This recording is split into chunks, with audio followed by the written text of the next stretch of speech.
What's up, folks? Welcome back to Tactical Tourist. My name is Trevi, and Games Workshop is hitting us hard and fast with these new Space Marine spoilers. We've been talking basically all week and just pooping all over Space Marines, but today we got some news of, can you believe it, an actual Space Marine nerf in this September 16th article from Warhammer Community talking about core units and character auras. Let's cover what this article talks about and the potential implications of what's contained within.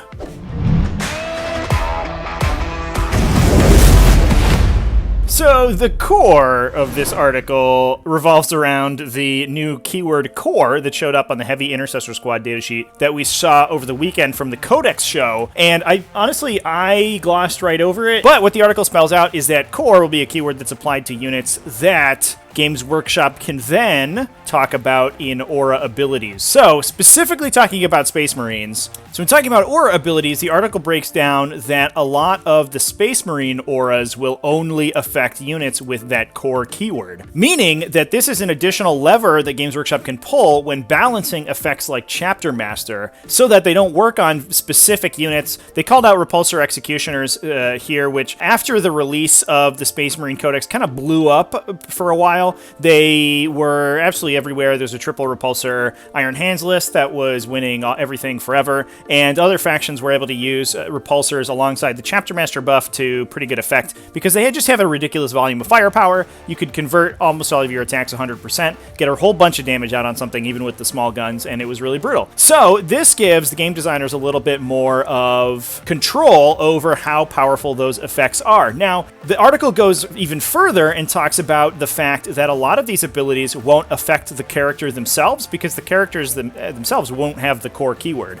This I like less. And that's just from sort of a cognitive load standpoint. Having to keep in mind which units within an aura are affected by a particular aura is a little bit tough, especially in a game with such a depth of unit profiles as 40k. The article also tries to rationalize this by saying that a character with an aura ability like that would already have the knowledge necessary to use that aura, meaning that they wouldn't benefit, a lieutenant won't benefit from his own guidance helping his troops out, which is, I think, a pretty hilarious top-down rationalization in my perspective, because if you're a lieutenant and you're teaching people things to let them reroll ones, you would also know how to reroll ones. I don't understand how that makes sense at all. From a game design standpoint, I understand it, but it every time Games Workshop tries to rationalize something on their community articles, it's pretty funny to me. Now, I also like this a little bit less because I think the combinations of characters working together, especially with one another, is very interesting to me, and it's not a combination that you see pulled off very often. So I would be disappointed if we see those characters have less synergy with one another and not buff each other up too much. To be honest, though, it's not really that big of a deal. Your Smash Captains don't reroll ones anymore. Like, okay, it's still a Smash Captain, it's still going to be fine. The big change to this, obviously, is how it's going to affect Space Marine list building in the future and how this change is going to come into play in other factions, not necessarily Space Marines. Now, Space Marines specifically are the one faction that makes the most use out of aura abilities, I think, in the entire game. I was just trying to parse through any other examples of really powerful stacking aura abilities that had really hefty effects, and honestly, I can't really think of many. Adeptus Mechanicus do, but the article does state that the core keyword won't necessarily be reserved for infantry and things like that, and then vehicles could definitely get it. And I have a feeling that a lot of Adeptus Mechanicus stuff is going to get that core keyword anyway. Some builds of Eldari used aura abilities, especially Autarchs, to get rerolls, and that might change to core only. But other than some very specific builds and examples, I can't really think of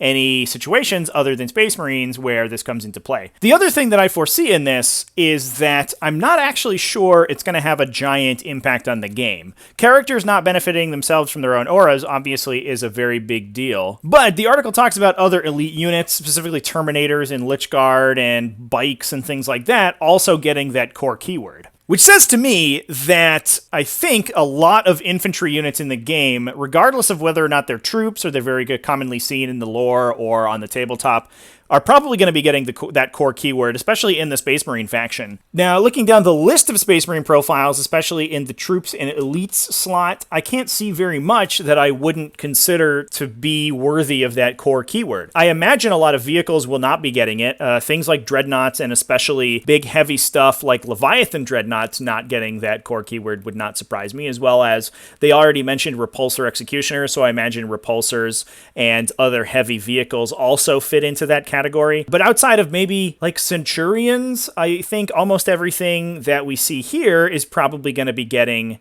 that keyword and be affected by those auras. Now, obviously, it's great that this is a nerf to Space Marine auras. They were a real issue in the 8th edition codex, and I like a lot that Games Workshop is addressing that. I don't think that it is going to have an effect almost at all on Space Marine list construction. You may see less random buffing characters. Some lists would bring a random captain to sit in the back. In Imperial Fist, you'd take the Eye of Hypnoth and you'd have that, affect your Thunderfire cannons or something like that. And I can't imagine that that's going to work anymore. But most of the time, you're already taking a character for its damage output and its frontline abilities, and having that reroll aura was a little bit of a bonus. Now, if you're running your Blade Guard squads and it only affects the Blade Guards themselves and not the Impulsor they come in on, I don't think that actually changes the function of your list at all. Especially when you're looking at it from a standpoint of the current metagame, it's especially different when you're considering that Master Artisans is still in the game. We did see that the Salamander's chapter tactic is going to be changing in the new edition. I don't know if an effect like that is still going to be available to Space Marines, but if so, then this change is even less impactful.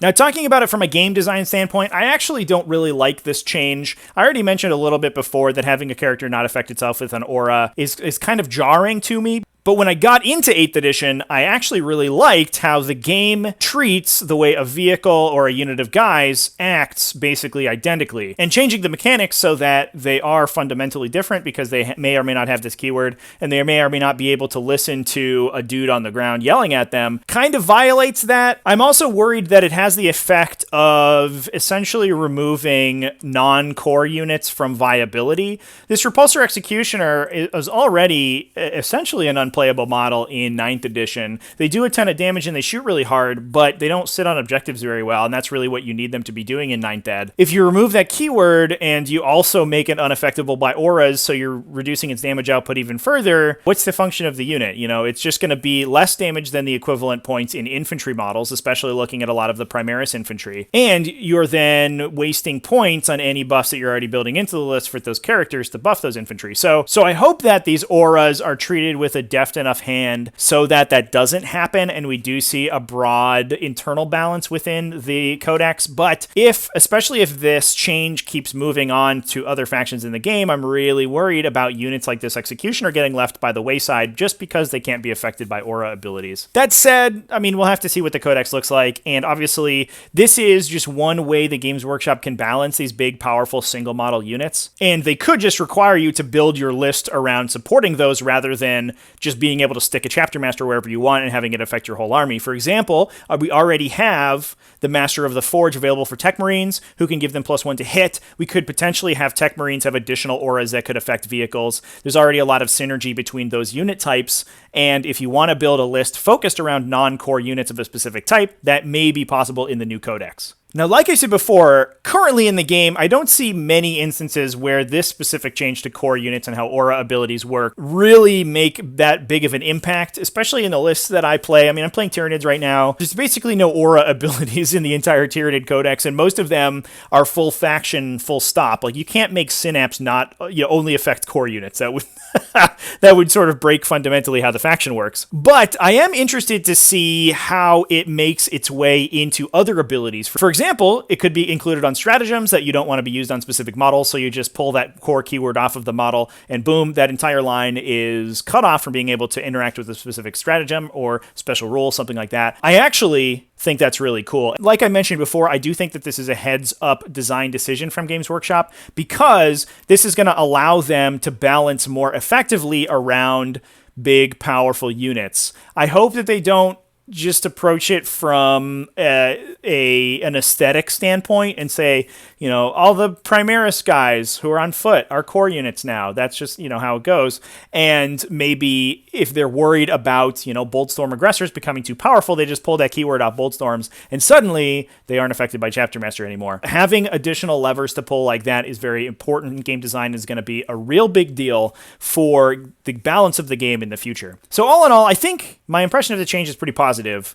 It doesn't jive 100% with me, just basically by the way that Games Workshop rationalized it, but from a design standpoint, it makes a ton of sense. We'll have to see how well Games Workshop implements it. There's always going to be the danger that they fall flat on their face and, you know, print core wrong or take it away from units that are already not seeing play, like in the case of this Repulsor Executioner, and just remove them from playability entirely. I hope that doesn't happen, but even if it does, as long as it generally makes the game more balanced, I think it's going to be a good change. So I'm interested to see how this new codex addresses it and how it's used in the future.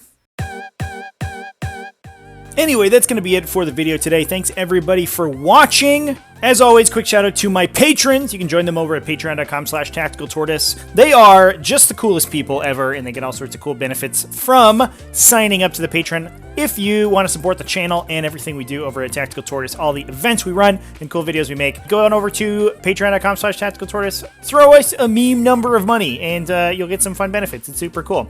Anyways, thanks again for watching. Hope everybody is keeping it classy out there. Have happy wargaming, folks.